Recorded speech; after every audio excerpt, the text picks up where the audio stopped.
So anyway, we move on to this chapter. This is called Other Horizons. And so, okay, going back to Hermosa Beach and the post-Arista days, I call it, because, it was after my Arista record and I got dropped from the label. I wrote some songs for film and TV, and I had some success with that, but, it was up and down. And I was painting houses and doing gigs and still writing for myself as an artist with the intent of making another record at some point. And worked very hard and struggled and hung out at the beach, and it was a great place to live. So I enjoyed myself in a lot of ways, but it was still a struggle financially always. And so my old buddy Janice Ian, again, who now lives in Nashville at this point, we were talking, stayed in touch, and she said to me, "Hey, you ought to come to Nashville, it's really cool." So she flew me out here and hooked me up with all the big writers in Nashville.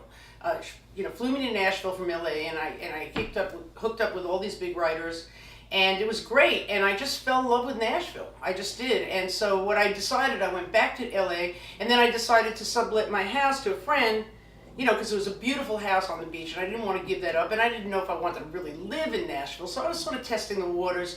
Came here and rented a room from this crazy friend of mine, and this woman, she sounded like a transvestite when she talked, and she had this parrot, and she used to have this parrot, and this parrot used to shit all over her and stuff, and so she actually had a shirt called the shit shirt, and she used to wear it when she put the parrot on her shoulder.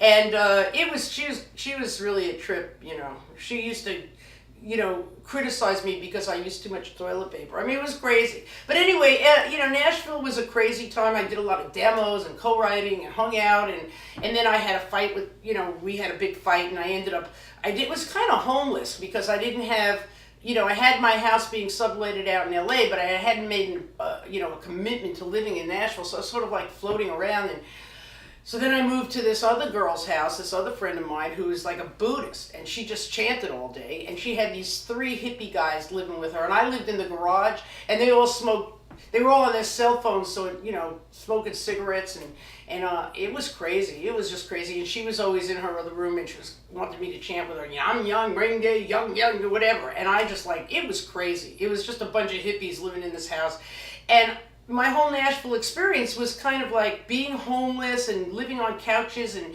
it was crazy. But I finally did, get settled in a place. But it was the mid-90s, late 90s, and I gotta say that, it was hard to be a New York Jew in Nashville trying to get a publishing deal, because that's what I thought. Oh, I'll go to Nashville and get a publishing deal, and I'll get money every month. So it was, at that time, now it's become a lot hipper, but at that time, my New York style was not that acceptable here. So I didn't know that. I sort of just couldn't get ahead. But I did finally get some publishing deals and, whatever, and I did get some interesting things. One thing that happened when I first came to Nashville is I got a job as a vet tech, because I always wanted to be a veterinarian. That was the closest thing to it. And that was kind of interesting. I mean, I learned a lot about, I love animals. I'm a real big animal advocate. And but what happened was, while I was working at the vet's office, I got a call about an audition for this blues band at the Bourbon Street Boogie Blues Bar, which is on Prentice Alley, really great blues club. And this was the house band. And they played there 6 nights a week. And I auditioned for them, and I got the gig. And it was a great gig. I played there, and I quit my job at the vet, and there were a bunch of really great blues musicians, and we played every night for 6 nights a week, and that was a great gig. It didn't last, of course, and now it's still at Prentice Alley. It's still a great blues club, and I've worked there several times. But it was a fun gig.